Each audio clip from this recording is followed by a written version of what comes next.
امبارح كل المباريات خلصوا تعادل، يعني 0-0 1-1 1-1 2-2. بتحسهم تعادلات على كريشندو. الراس الأخضر أول مرة بيشاركوا بالبطولة، تعادلوا مع إسبانيا 0-0. إسبانيا استعملت أكثر من 30 بلد بأيام اللولو. امبارح كانوا باهتين الإسبان، الراس الأخضر كانوا جريئين ودافعوا حلو.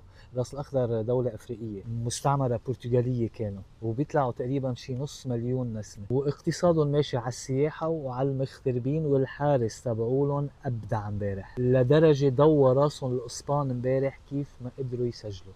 امبارح الاسبان ضوى راسهم اخضر. بلجيكا ومصر، بلجيكا في مرة قعدوا 541 نهار من دون حكومة. في شيء مشترك مع لبنان بس نحن قعدنا شي سنتين ثلاثة. مصر تقريبا بيطلعوا شي 105 ملايين نفر. اكيد زادوا بين امبارح واليوم. مو صلاح العرب اند كو جايين وشكلهم محمسين للمونديال. بصراحة مصر لعبوا افضل من بلجيكا، كان لازم يربحوا امبارح. اصلا هن سجلوا كل جوال، هن حطوا جول مصر وحطوا جول بلجيكا كمان. كان بعد لازم يحطوا جول تاني لمصر، شكلهم نسيوا. خلصت الجيم 1-1. السعودية والأوروغواي كمان 1-1. السعودية 32 مليون نسمة، 13 مليون منهم أجنبي، وطبعا 12% من احتياط النفط العالمي.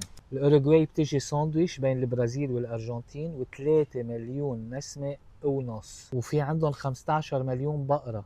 البيف واللحوم هو العمود الفقري للصادرات الأوروغواي للعالم. كمان السعودية كان لازم تربح ضد الأوروغواي امبارح، بس في معلق على البي ان سبورت سعودي قد ما نفخ فيهم صابهم بالعين. يعني الأخضر والأخضر الأخضر والأخضر كانوا ربحانين، آخر شي تعادلوا. هلا تاني جيم للسعودية إذا البي ان سبورتس بغيروا معلق على الأرجح بيربحوا. ايران ونيوزيلندا كمان تعادلوا بس 2-2. نيوزيلندا كانت اول دولة بتعطي المرأة حق التصويت، واقتصادها ماشي على السياحة وعلى الحليب. قديش استراليا بعيدة، نيوزيلندا ابعد. ايران رابع اكبر احتياط نفط بالعالم، وعليها عقوبات من امريكا من سنة 79 من لما طلعت الثورة الاسلامية الايرانية. عندها حدود مع 15 دولة مختلفة، وهلا صارت كاستوديال للفيمس مضيق هرمز. ايران عم بتفوت تلعب بامريكا، بس الفريق عم بيروح ينام بالمكسيك، بقضيها حزك مزك، بس لانه الامريكان سماك ما سمحوا لهم يناموا بامريكا. قالوا لك بركي خصبوا يورانيوم هن ونايمين. بين الفرق العربية اللي لعبوا لحديت هلا ما في غير تونس طبشت، وزعبوا المدرب تبعولن، جابوا مدرب جديد. ليكوا شو افيشنت المدرب الجديد، بكره بس تشوفوه اكيد رح تعرفوه.